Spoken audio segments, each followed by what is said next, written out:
माँ ध्यान और प्रार्थना नवेम्बर 26, 1912। प्रति मुहूर्त मो अंतरतम कृतज्ञता जनाई तोर स्तुति गान करी। मो चतुर्दिगरे सर्वत्र सकल वस्तु मध्य तू निजक प्रकाश करुछु एवं मो भितरे तो चेतना तो संकल्प सर्वदा क्रमशः स्पष्टतर हेउछि। एते दूर ताहा अग्रसर होइछि जे मु एवं मोर बोली एही अति स्थूल भ्रांति प्राय संपूर्ण लोप हो जाइछि। एही जो विशाल ज्योति तोते प्रकाश करुछि ता मध्यरे जदि वर्तमान किछि छाया और किछि सामान्य त्रुटि केउठी देखा दिए तेबे से सबु केते दिन तोर एही भास्वर प्रेमर अपरूप दीप्ति सह्य करी रहिबो।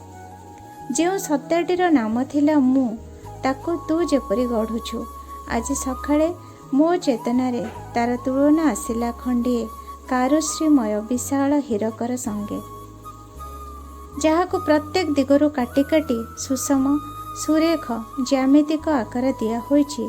जो हीरक तार घनता दृढ़ता वर्णहीन निर्मलता और स्वच्छतार अपरूप किंतु सेही संगे तार जेपरि गोटे दीप्त प्रज्वल शिखा एपरि ताहार प्रखर ऊर्ध्वगामी जीवनी शक्ति किंतु एही सब उपमा ठारू ताहा आहुरी बेसी किछि आहुरी उत्कृष्ट किछि कारण से वस्तुटी बाह्य बा आंतर सबु प्रकार अनुभव को अतिक्रम करि जाए।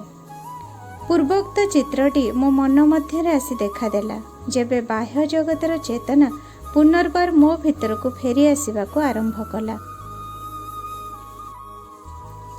अनुभूति को तू ही फलपशु करू तोरी कल्याण रे जीवन क्रमोन्नति लाभ करे।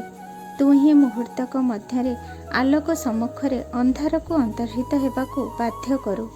तू ही प्रेम को देऊ ताहार सकल सामर्थ्य। तू ही सर्वत्र जड़ को तुली धरू ताहा मध्य ही ज्वलंत और अपरूप अभिप्सा और शाश्वतଙ୍କ प्रति महतृष्ण भरी दे। तू ही सर्वत्र और सर्वदा मूल तत्व और अभिव्यक्ति केवल तू ही छाया और माया मिले जाओ दुख कष्ट निश्चिन्न हुआ लुप्त हुआ। हे भगवान सर्वेश्वर तू कौन सेठरे न हो।